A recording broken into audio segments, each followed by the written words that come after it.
if you've got a backup, you could take that system outside and take a sledgehammer to it, start again. You've got a small loss right then and there, but you just put your backup in, reboot, and keep rolling. So that is, really the number one thing. Number two is staff training. Welcome to The Focused View, the podcast for eye care professionals across Australia. Brought to you by Opticare. In each episode, we bring together leading eye care, optical and business professionals to share valuable insights, practical tips, and the latest trends shaping the optical business landscape. I'm your host, Michael Nasser, and together we'll explore innovative strategies for practice growth, patient care, and business success in the eye care industry. Whether you're starting your career, managing a practice, or just looking to stay ahead of the field, The Focused View is your source for inspiration and knowledge. Luke, welcome to the show. Thank you for your time. Thanks very much for having me. For the context of our listeners, getting to know you is a pretty important part of the journey to begin with. So can you start by telling us a bit about your background and your journey in the field of optometry? Yeah, I sure can. Look, I'm a Northern Territorian by birth, and a QT grad from back in 1998. I drifted into the world of contact lenses as getting these myself was, for me, a life-changing moment. I'm a huge music fan. In the late 90s, I was very much into grunge, metal, and bands like Nirvana. It was on my fourth trip to the uni eye clinic to replace broken glasses that the student optometrist there very kindly suggested that maybe spectacles, crowd surfing and mosh pits wasn't a great mix, so he fit me with my first contact lenses. I've always really enjoyed being able to share that sense of visual freedom and liberation from glasses with my patients, and for me that led me down the pathway of becoming a specialty contact lens practitioner. I've been lucky to work across a broad section of industry, working here and in Ireland, and I've spent time in the contact lens design and manufacturing field at Capricornia, along with public health at BHVI and ACO. Right now, I'm working as the Chief Clinical Officer at Optometry Australia. I look after things like Medico-legal, members in trouble, media, and special projects. Yeah, that's pretty extensive. And I guess approaching optometry from a different angle, from the point of view of that legal context. And a lot of the things that we're speaking about today will be very much of that nature. In our sort of discussions before today, you did mention that you're still practicing as well from memory. Yeah. Is that still the case? Yeah, absolutely. Became an optometrist because I like helping people. I'm still a real optom, as you would want from a chief clinical optometrist. I work part-time with contact lens guru Dave Foresto up in Brisbane. And still enjoy being in the real world and in the trenches, so to speak. Yeah, and that experience in both clinical and policy with regards to, the legal side of things gives you an interesting perspective. What do you find most rewarding about the current role that you have with Optometry Australia? Yeah, I like helping people. I found that obviously in the optometry sector and particularly specialty contact lenses, you get a lot of wow moments from patients, particularly when you're doing complex contact lens fitting. For your keratoconics, for example, many of them haven't seen clearly for years. So, you might be bringing them from count fingers back down to 6, 7.5 or 6.6. So, it's incredible. I had a patient the other day, he was like feeling his arm hair because he hadn't seen it for a long time, and we went outside and had a look at trees, and he's like, I just assumed they were just blurry blobby green things. He hadn't actually seen leaves in that fine detail for a long time. Or you might have a aphakic cataract baby, who's never actually seen properly until they get their first contact lenses. So a lot of wow moments there. I like helping people at OA. I really enjoy that job because I get to help more than one person at a time. I like the big picture stuff, and I certainly love the industry. I want to make sure it's heading in the right direction.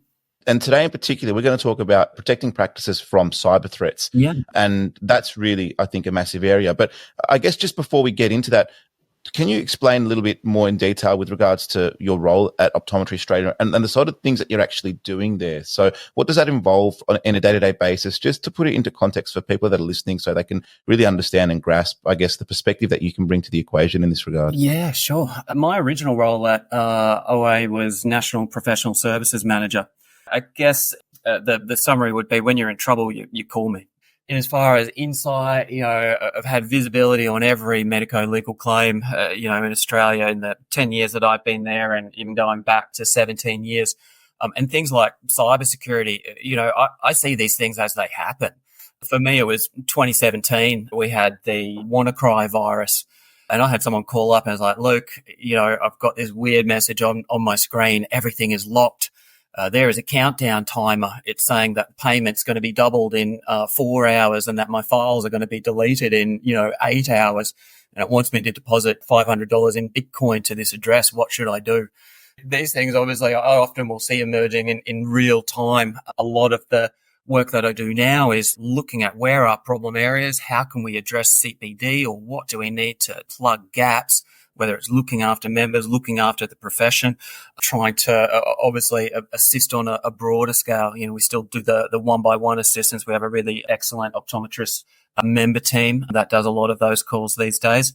And I've gone into maybe some of the more complicated assistance, audits, investigation, medico-legal kind of work, and special projects where we look at, what can we do to be helping with this or addressing or circumventing this problem further on down the track. So that's how I ended up in the cybersecurity arena. It was direct assistance to members. It was a real eye-opener.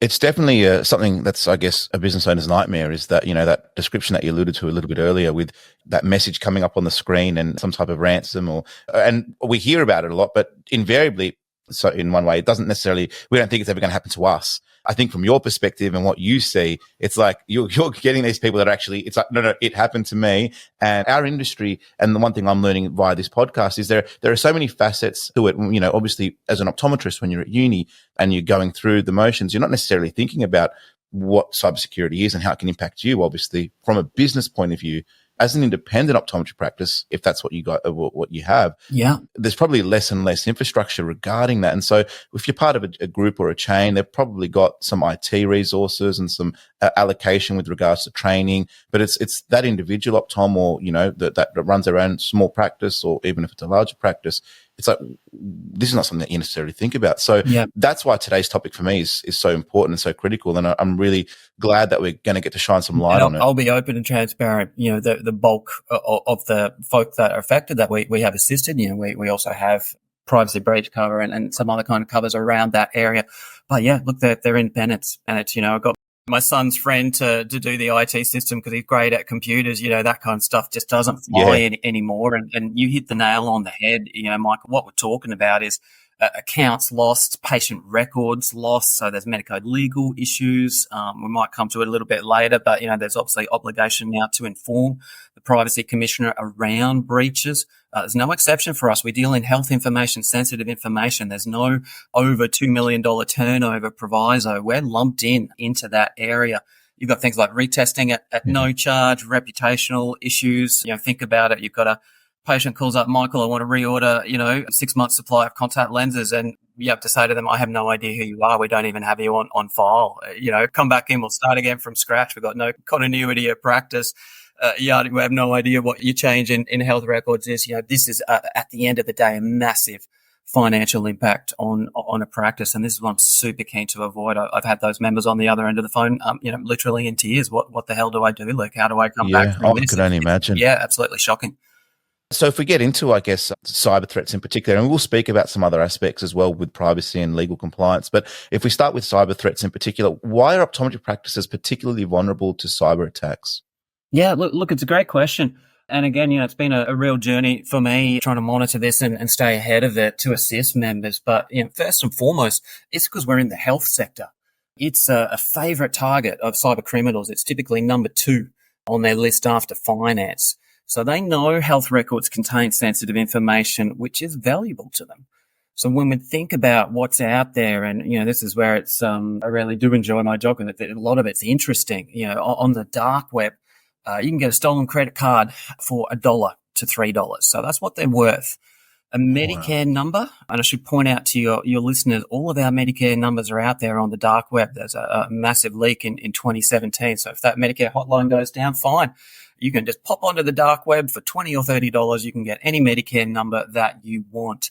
And, what they find, particularly over in America, which is, further down the rabbit hole than we are, they talk about a complete health record, or what the cyber crims refer to as a FULS. That kind of thing is selling for $50 to $60. So when you think about where is the value, in this health information, I have cancelled 3 or 4 credit cards. I can do it at a snap of a finger. I can do it via the app now. It happens so often. They're not super valued. The longevity of that information is limited, and hence that's only worth $1. A lot of the health information is used for identity theft and fraud, which is more valuable, and that's why they place higher information on it. And if you want to think about things like, again, going back to WannaCry 2017, they targeted a lot of hospitals. So they shut down everything. You've got people on respirators, you've got ambulances banking up in the driveway, and they know that those targets are vulnerable. And they hope that, for that reason, that folk will pay the ransom to get back online. So, they're, I guess, some of the components why the health sector is so appealing for these cyber criminals. And what are some of the most common types of cyber attacks targeting optometry practices that you've seen? There's a bunch. It's malware and ransomware that are obviously the big ones, and perhaps those ones that have a large impact. But there's a huge range of stuff out there. We've got denial of service phishing, sphere phishing, which is, masquerading as a familiar entity. Business email compromise scams, certainly on the rise. The government's really concerned about those ones. You've got phreaking, that's hacking into a telephone system, and brute force attacks. So all of those things, unfortunately, are becoming more and more common. And not just, to be fair, independent practices, but obviously multinational organizations. I mean, in our industry, you may or may not be aware, but obviously there was and not to name the lab, but there was a lab that was involved in a relatively, big data breach too in that regard. And it shut down a lot of their worldwide operations for a period of time. So if it can happen and it happens to banks and it happens to, government agencies. I guess, the reality of this happening and now highlighting why a cyber criminal will want to access the health information of individuals, it makes sense as to, anyone is really vulnerable in this particular instance. We mentioned before, there's obviously a lot of things that are affected, but at the end of the day, the world goes around with money. The Australian government talks about average cybercrime cost for a small business is 40 grand. 88 grand for medium-sized businesses and 900K for organizations. So, even just the downtime, getting back on track, disruption of services, let alone all that lost records and information, absolutely. It's really hitting these folk in the hip pocket. Yeah. And having highlighted why cybercriminals are going after this type of information and knowing that it's happening more and more in the different types that you've just mentioned, how can practitioners start to build a defense against these threats? And what are some of the things that they can do in that regard? Yeah, again, great question. Look, for me, the number one thing that I'd love your listeners to do is to start taking this seriously. It's here, it's now, stuff is going to get real. I mentioned, obviously, I'm following this for work. A pivotal moment for me, my light bulb moment was not that far ago. It was September 2023. I was looking through some notes for a cyber summit to see if I could extract anything useful for members. But what freaked me out, Michael, was that, there was a significant change in the language that the experts were using. And as I said, it was really my wake up moment. So they were no longer talking about, we should think about this in terms of if a cyber breach or a cyber attack happens. We should shift our thinking to, what is the reality these days. It's not if we're attacked, it's when. So, and for me, that really, I suppose, opened my eyes and it made me kind of rethink my approach. Like, I'm the privacy officer at OA. I definitely don't want that job. I would have loved to have had that job, 15 years ago, back in the wild days where this stuff was less complicated and we weren't having so many of these problems. But it really is a time to start paying attention. You really need to be thinking of cybersecurity preparedness as a system.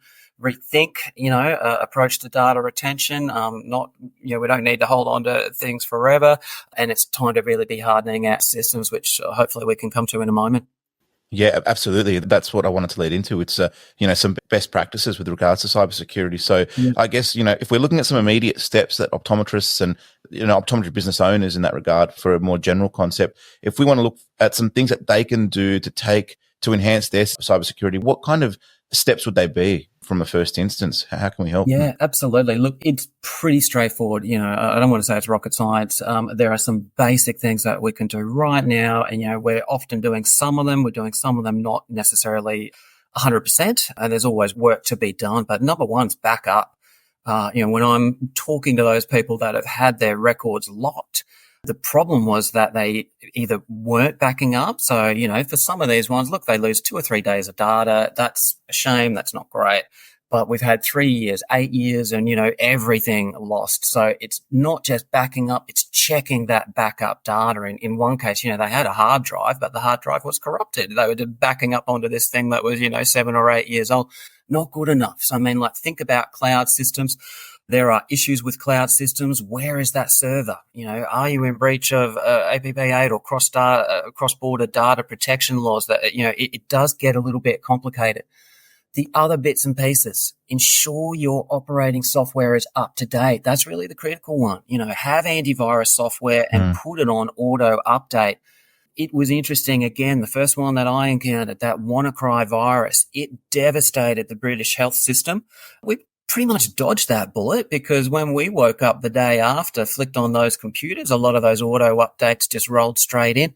They were patched. And, when there is an event, they're generally pretty good at getting onto it, identifying where the weakness is and then patching it. It's a matter of getting that patch into your system so that you're not vulnerable. So that auto update is really important. From there, it's looking at the other angle. So we've got our IT systems and we've got staff. So you can have the best systems in the world, but, in the health sector, 40% of this stuff is actually, it's our staff are our weakest link. They're letting these ones in through the back door. They're clicking on a suspicious link, and this is where it really comes down to staff training. It's not just you, they're out the front. They're getting a lot of those emails, and that particularly the scam emails are getting a lot better these days. I saw one that was pointed out from one of my staff members, and it had come from someone within the team. It looked like it was suspicious slightly, enough for him to call me and say, what's this about? I was like, oh, hold on. And obviously, I think in that instance, we just looked at the URL or the email sender, and we noticed that obviously isn't a legitimate sender. And although the rest of it was constructed in a way that looked like official correspondence, and at first glance, you would think it would be the case, and it wanted you to, and I was like, yeah, we would never ask for that. And so for me, speaking to that in particular with regards to staff being one of your weaker links, I think that's critical, and training them obviously would be very important because they can let that slide in unintentionally, obviously, but with massive ramifications. Yeah, that's part of the training. It's often hovering over a link and looking at the address. Is it, Microsoft instead of Microsoft? Something that's pretty close, but not quite there. And there's always a sense of urgency, I need this now, and that's part of trying to get them to not think about it and do it now. But, so with that staff training, it is always, pause, have a breather, and that's right about it before you click on it. Well, I've said to you, if in doubt, delete, or just refrain. If in doubt, question. If it doesn't sound right, don't proceed. We did mention, there is some training in our past conversation. Cyber Warden, I think, was the name of that particular training program. Yeah. How effective is the Cyber Warden training program in improving cybersecurity awareness? And, what is it? And can you speak to it a little bit? Yeah, sure can.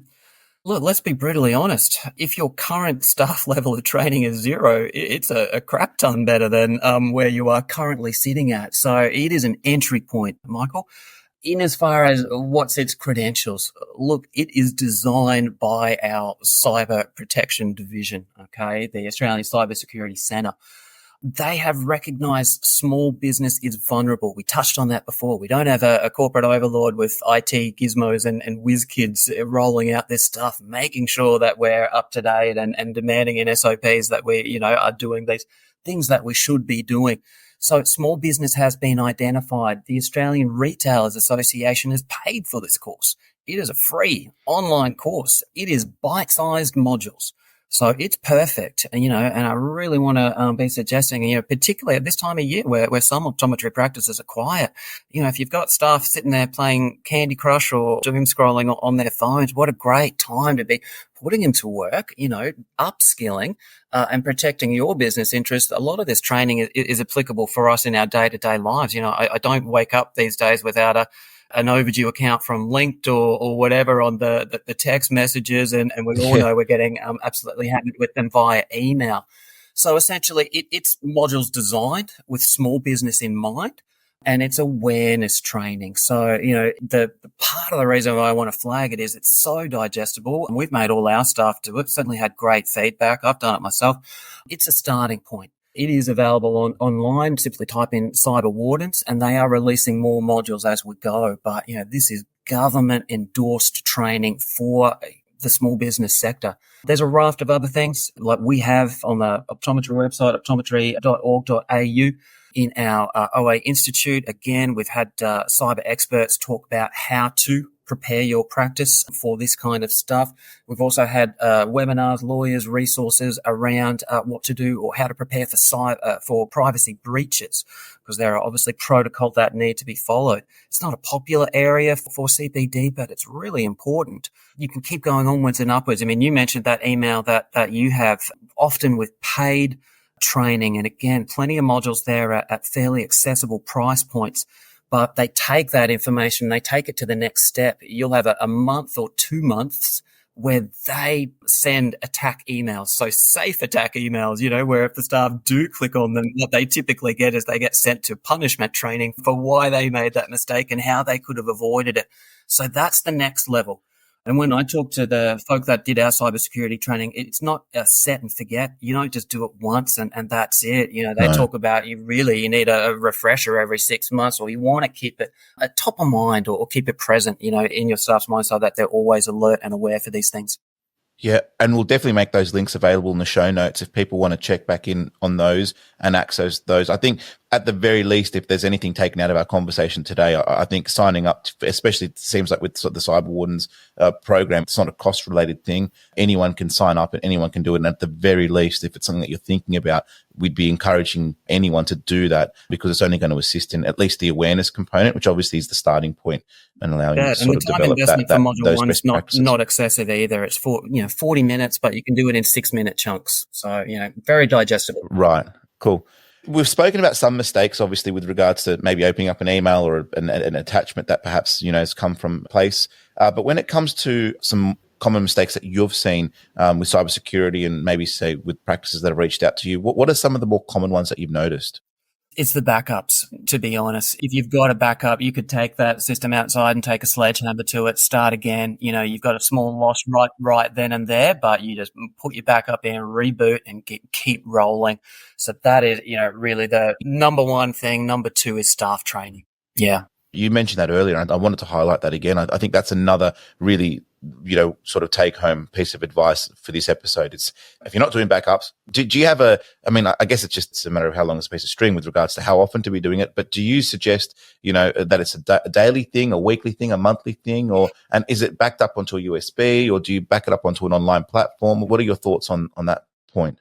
Most of the industry is moving to cloud. Again, you need to be careful with where those servers are, how secure are those servers. We've seen the Google delete UniSuper's $250 billion worth of accounts the first time ever, in something that couldn't happen and should never have happened. That's a huge boo-boo for them. UniSuper was saved by the simple and pure fact that they had a second backup with a different provider, and you wouldn't think you'd have to do that with Google. So it comes down to how much you're happy to lose, so I mean, daily, to be honest, is the minimum. We have a mirror server that's backing up every, I think, either hour or every second hour. It just depends on what are you willing to throw out the window? For most, daily would really be a minimum. USB, a hard drive, that's not enough. Those things can get corrupted. You want to think about multiple backups, checking them frequently, and having options. I think that multiple is critical. So it's not about having one; it's about having 2 to 3, just to cover yourself. And it only needs to happen once for you to have to learn that lesson. And hopefully, if you're taking these pieces of advice, you hopefully never have to learn that lesson because it would, as we've mentioned before, be quite an expensive one, especially for a small business. If we change tune slightly at the privacy and the legal compliance, which obviously is something you've got experience with as well. Yeah. What are the major privacy regulations that have been introduced recently? And in light of those, can you give us some advice and some tips with what they are and how they affect us? You bet. Look, I mean, setting the scene for what's out there, we've got a Privacy Act in the background that goes back to 88. The biggest, recent, in quote mark, changes were the Australian privacy principles. That was 2014. They talk about, they're structured to reflect the information life cycle. So it's all about the collection, use and disclosure, quality and security, access and correction of data. There was the Privacy Amendment, which is the Notifiable Data Breaches Bill, came in 2017. And there's obviously state and territory privacy laws, just to make things that little bit more complicated. Yeah. But what I want to flag for listeners, February 2023, the Attorney General's Department released a report and they detailed 116 proposals for upcoming legal changes. So this is, again, not a set and forget. This is a rapidly evolving area. Threats evolve. They adapt legislation to compensate for that. We're looking at a round of new legislative changes dropping pretty much anytime soon. Towards the second half of this year is the estimate. So it's a watch this space. Yeah. With regards to privacy and legal compliance, so how is it best to think about it? Because as you've mentioned, it is a massive area, and obviously it touches on all businesses, not just optometry practices. The most common way that I think about it is probably with you say your email EDMs or your marketing emails and things like that. With the context of, and with Optometry Australia and how they look at it, how do you see privacy and legal compliance, and how can it be best described to, practitioners and to people in the industry? Michael, look, for your listeners today, I have a special treat. I have read thousands and thousands of pages of these legislative documents, and I am going to attempt to sum it all up for you in 25 words or less. Okay, I know you don't have a lot of time. Wow. So it basically comes down to this. If you handle information that can identify someone, make sure you collect, store, use, and share it safely and properly. So that is a summary of privacy legislation. Now, obviously, the devil's in the detail. You mentioned EDMs. We do those as well. And that comes down to the APPs. There must be an opt-out clause. And when we're dealing with the UK and EU, they've got even more complicated privacy laws over there. So, for the business folk out there, I'm sure they'll be across those. Less of a problem for the optometry folk that are out there. And look, it's complicated. I got a lawyer to come and do our webinar. And again, we've got that online on the OA Institute, but that's a slightly longer summary. That's a 40-minute summary. So that's a starting point. If privacy is not something that's on your radar, I would suggest, start with something like that. It's a little bit more digestible. Please be aware. I still talk to people that don't realize that they must have a privacy policy. Good Lord. We're supposed to have had those for years. So we have template privacy policy. We have this stuff for members. I realize it's not sexy, it's not interesting, but this is a requirement now for doing business in Australia. Times are changing, with electronic information, it's different. The chances of someone from North Korea, taking my old paper files from back in the day when I started were very, very slim, but, it's all changed now with the internet and with electronic information. When one's setting up a business, one thing that we generally don't question is insurances. We're always taking out insurances. And I'm not speaking about specific, say, cyber threat insurance and privacy and compliance insurance, which I'm sure you can get. But it's, you always would have, insured your goods, you insure your car, you insure items. But I think one thing that I'm taking from this conversation is, as well as insurance, you now need to look at cybersecurity, privacy, and legal compliance just as critically as you would in taking an insurance policy to protect your business. This is just another aspect that just can't be neglected anymore. Look, unfortunately, and cybersecurity is certainly a growth industry.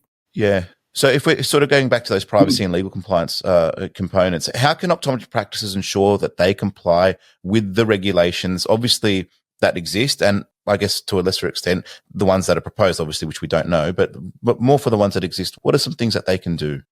Yeah. Look, probably for me, one of the weak spots in the profession is around referrals. For whatever reason, fax is still regarded as secure. Email, it is not secure. Technically, if we're sending things over email, and this is where I really hate legislation, because they talk about you must take reasonable steps. What the hell is reasonable? Where is that defined? Well, I mean, it's essentially what the average practitioner or a competent practitioner would have done. So, even things like email, we just need to be that much more sensitive about it. Is it a test email? Is it sending that referral encrypted with the password and sending the password via a different mechanism? The secure messaging systems are a nightmare in Australia, and this is something for me, it was 2016. The government was like, yep, we're going to get in there and sort that out. The ridiculousness of it, Michael, is that, it's like my Optus phone not being able to call your Telstra phone.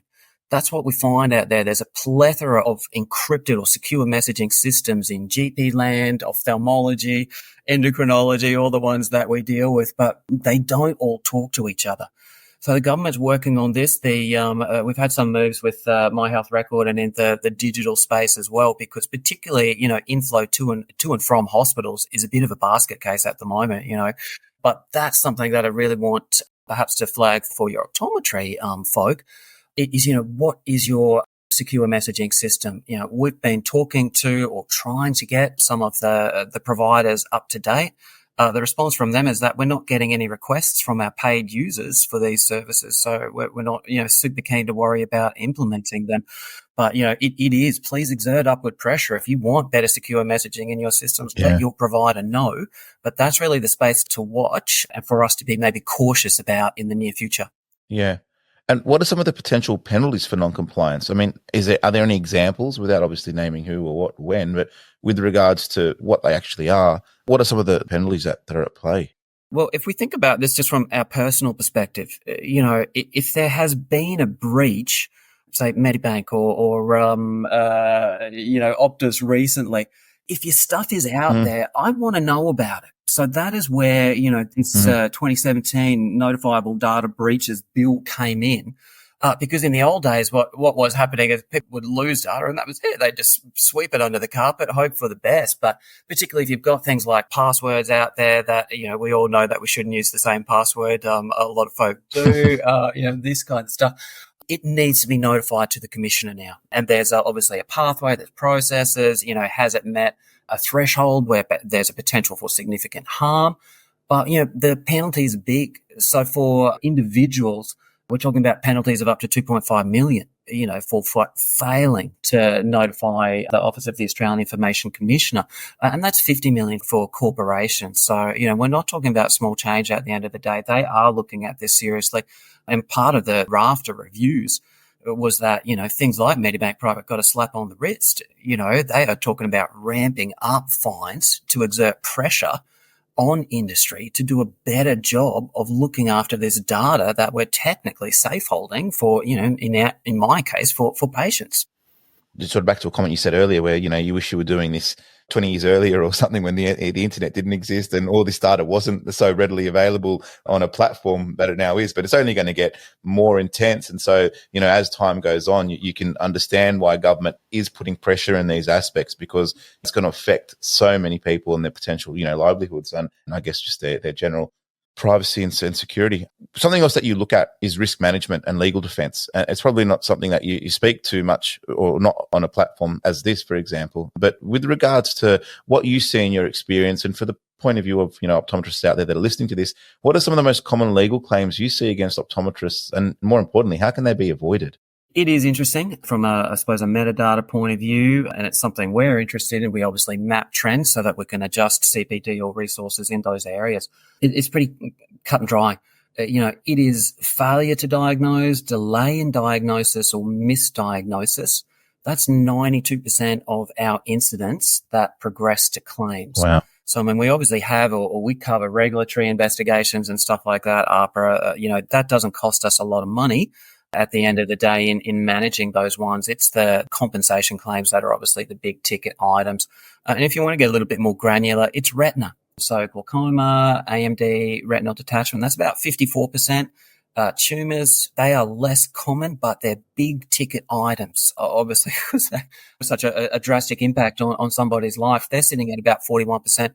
Things like cataract, medication, therapeutics, that's a drop in the ocean. That's 1%, and stuff around glasses and prescription, that's almost negligible. So we're not talking big dollars for those ones.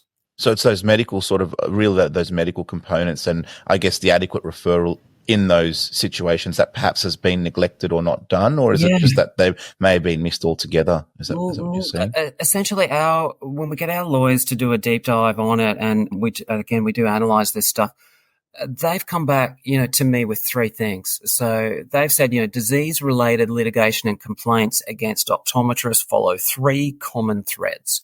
So it's failure to perform a thorough examination, it's failure to follow up on suspicious findings, and it's failure to document the test performed and patient management.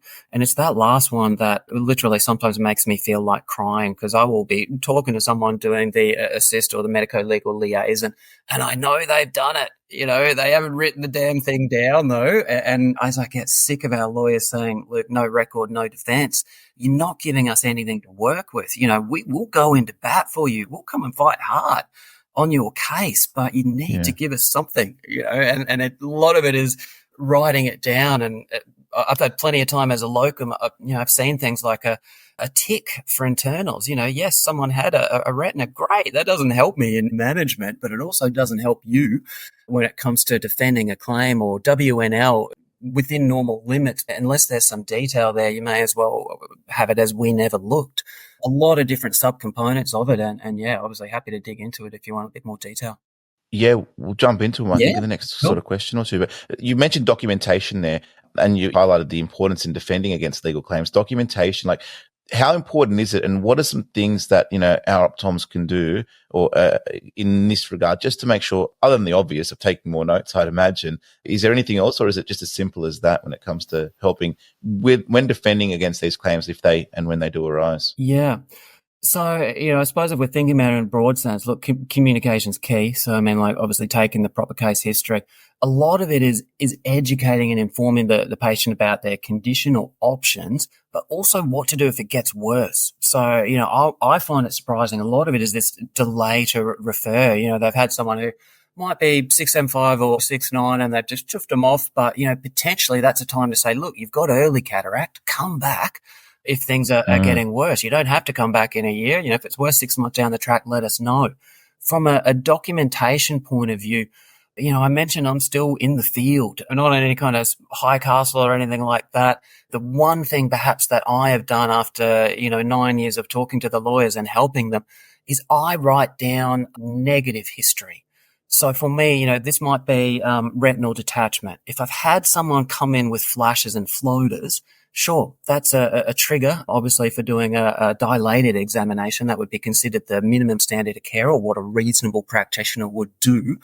But I am completing my examination and I write no retinal detachment noted, no Schaefer's sign. That, for better or for worse, essentially makes me watertight.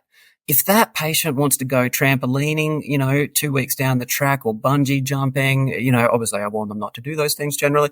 But if that detachment happens later, that's on them. It wasn't on me, and this is part of the Luke on the OA help desk crying when he talks to people, when it's like, oh, we were so close in fighting that one off, a couple more, like 3 extra words would have made us bulletproof, and there's that doubt, well, did you miss it or not? In that case, the lawyers go, looked for that. He didn't see it. He noted it down. We're bulletproof. Go away. We're not giving you any money. Stop hassling out our clients. So, that's something. I'm time poor. We all are. We're all doing so much more these days. Be smart. It's about working smarter, not harder. So, do you have templates that auto-populate and then you adjust for the specific details? We're not talking about writing an essay. I mentioned I'm a contact lens practitioner, but I literally say to everyone, if you are having any problems, you get a red eye, painful, sensitive to light, mucky gunky stuff, take your contact lens out and call me. That's a bit of waffle. You can put that in an auto-populated template and just, yep, I said that, click, one click, it's in there. That's the kind of key for moving ahead into the future with these kind of things, so that we have comprehensive and contemporaneous records that capture what we've said. We have had a claim where, someone had a blazing red eye, gooey, painful, sensitive to light, mucky, gunky.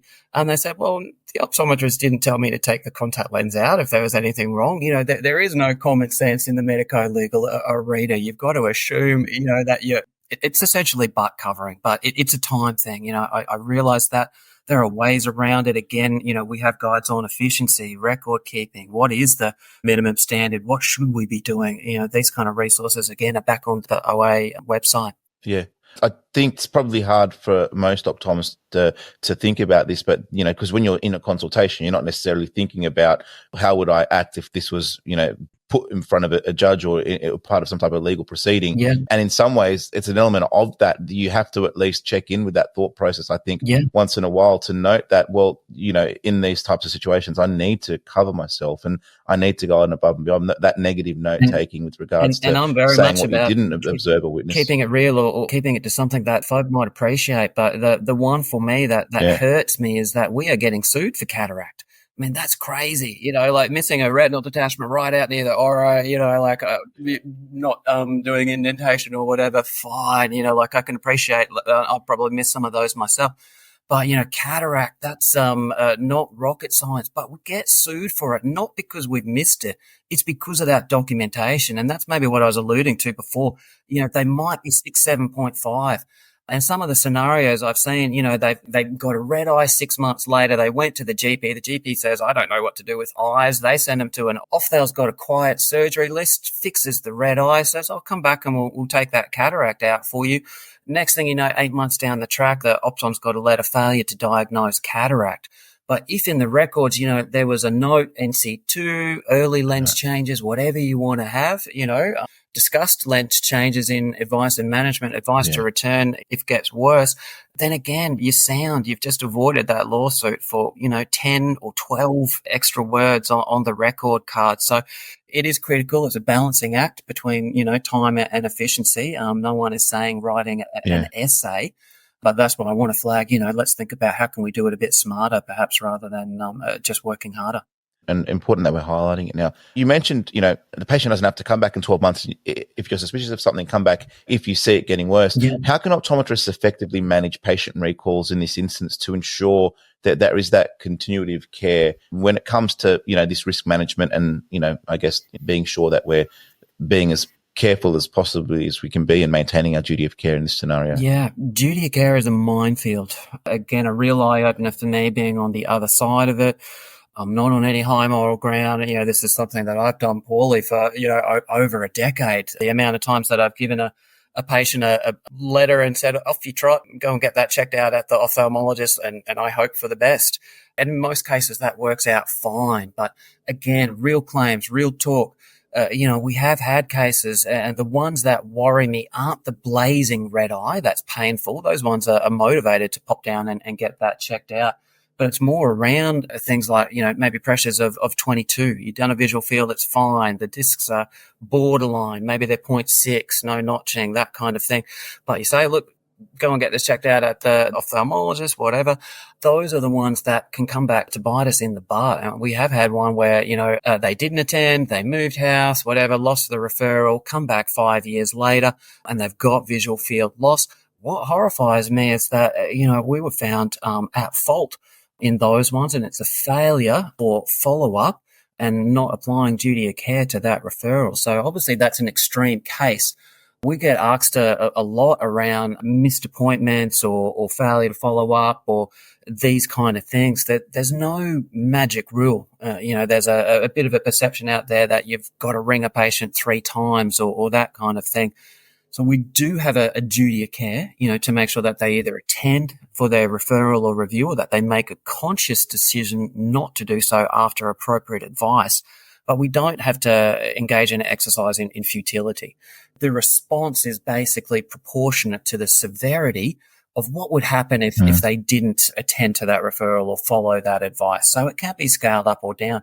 And look, it might be a raft of things. Maybe it's a phone call or an email. Obviously, trying different medium are important. This comes back to, basic privacy principles and information that we have a duty to make sure our information's up to date. We should be checking the phone number and email, as they come in for the appointment. That's part of where these things go wrong. At the end of the day, particularly for failure to follow advice, I have had, for instance, an old cancer-ridden patient refuse to start glaucoma medication. So, we've done the advice. I've advised him of the consequences of action if he didn't want to do it. And I get it. You're 85, you're riddled with cancer. Your doctor said you've only got 6 months to live.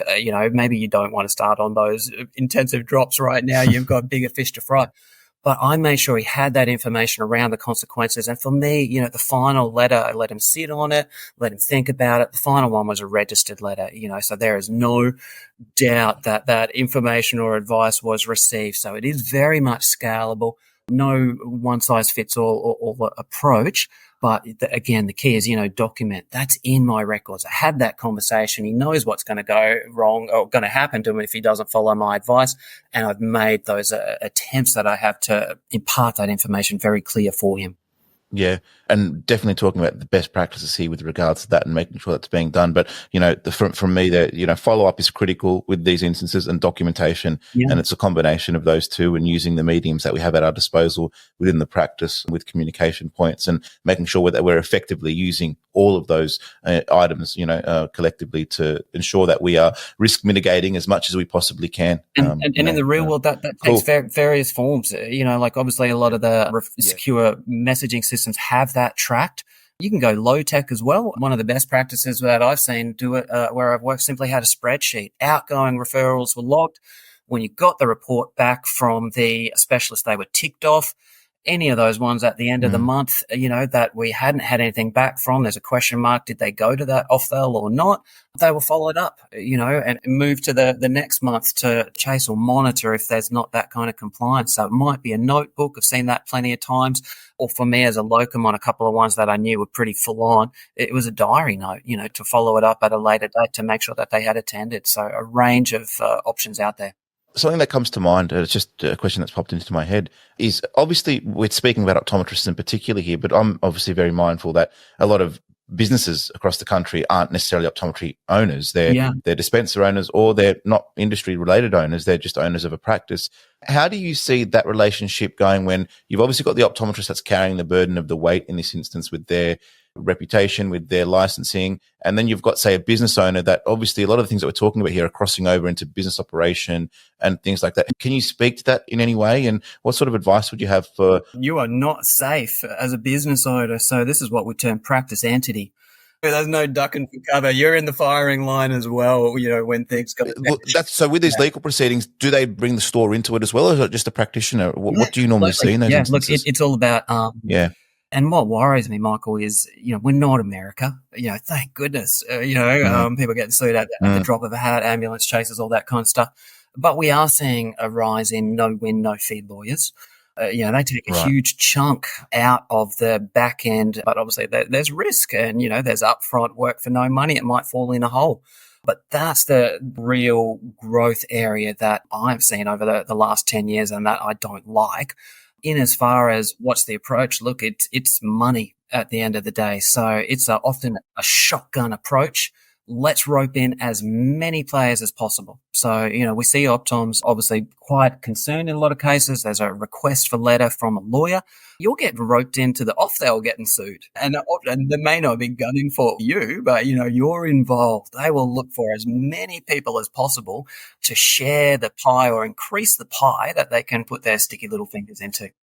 Yeah, and I think the point with that is that even if you're, because a lot of the people that listen to this podcast are business owners, not necessarily optometrists, this is a combined effort. And what I'd suggest here is that as a store owner, or as a practice owner, as a practice manager, as an optometrist, these things that was discussed today with regards to, I guess, for lack of a better term, optometry self-defense, whether it's through cybersecurity, whether it's through risk management, privacy, or general legal sort of, mitigation and items that we can do to mitigate those circumstances. It's a collective effort, and we've all, I guess as an industry, we've got to come together and be better at this, and continually work on this, I feel. It's been an absolute pleasure to talk about. Yeah. And like I said, it's been an absolute pleasure to talk about this. I mean, and it's definitely something that we're probably not speaking about on a regular enough basis, considering how critical it is to our operation. It's one of those things that it's all good until it's not, and it just takes one moment, 1 second, and then the world's flipped up down. In hindsight, you look back and you go, oh, how could I have been so silly, or how could I have been so stupid? But then you look back and so you don't want to get to those moments. Just as a bit of a take home, we've spoken about cybersecurity, legal compliance, privacy. What are some of the take homes that, you leave for our listeners today, in summary, I guess, and to wrap it all up? You pretty much hit the nail on the head. I just don't want them putting their head in the sand. You don't want to be that person. 2020 hindsight's a killer. I often feel like I get the dubious honor of doing the unsexy but often important CPD for Optometry Australia. And often I feel like I'm screaming into the void. So for me, the first time TLC 2018 talking about cybersecurity, nobody cared. Like it wasn't as prominent. I mean, who didn't get hit with Optus or Telstra or those other large breaches recently? It's more and more common. You every day, like I was scanning the news yesterday, it's my inheritance has gone to scammers. It is literally happening right now. So take homes for me is that, this is on the rise. And maybe as a sense of perspective, like I did have a look back at when I first started talking about it. So, I had a quote from Dan Tehan. He was the Australian Minister for Cybersecurity from mid-2017. First lecture I did on it, he was saying cybercrime costs the Australian economy $1 billion a year. This is absolutely a wake-up call.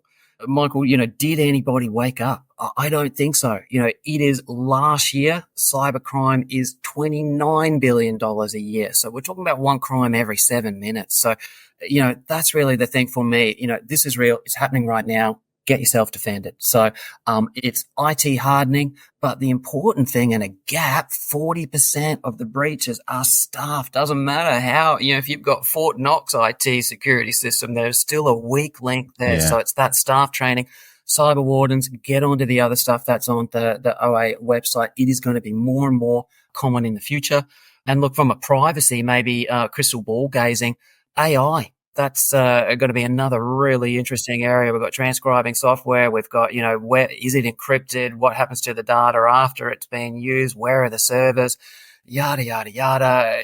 It's a watch. Oh, that's a big can of worms, that one. We've got a Optometry Australia AI policy just at the designer at the moment, about to be released. But if you're unsure, you're looking at a new software, you're thinking, gosh, is this compliant, and you don't know what you're doing, call it in, get some help. You certainly don't have to navigate this area alone. We've got so much going on. We've got to stay up to date with all the medical, clinical stuff, but a lot of us are running businesses with very little training and very little assistance. But we're obviously happy to help in that space for members. Don't go it alone. It is complicated.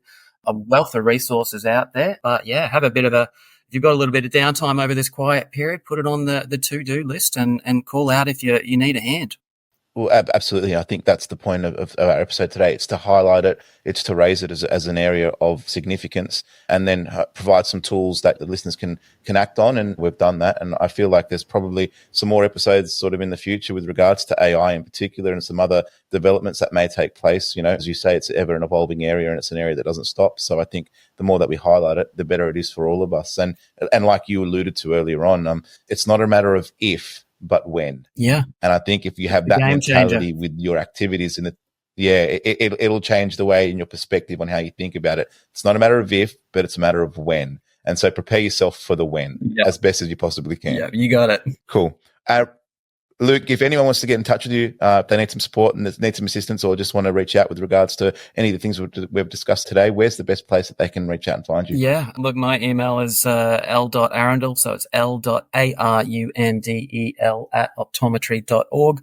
As I said, I still work. We have an optometry advisor on deck every day, making sure that we're covering each other. So there's always someone, an optometrist and a well-informed person in that regulation, privacy, cybersec space that you can talk to. I'll pop that in the links as well if that's easy. Yeah, absolutely. We'll make that available in the show notes. We went a little bit longer today than we normally would, but I think it's such an important topic. I did want to afford at the time that I think it deserves in that regard. So I really appreciate your time and highlighting these aspects to us and making it known to us. I think they're super important. And thanks so much for your time today, Luke. A real pleasure. Thanks for having me on the show. Stay connected by subscribing to The Focused View and visiting our website, www.thefocusedview.com.au, for additional resources and episode summaries. We look forward to your company again in our next episode. Until then, keep focused. I'm Michael Nasser. Bye for now.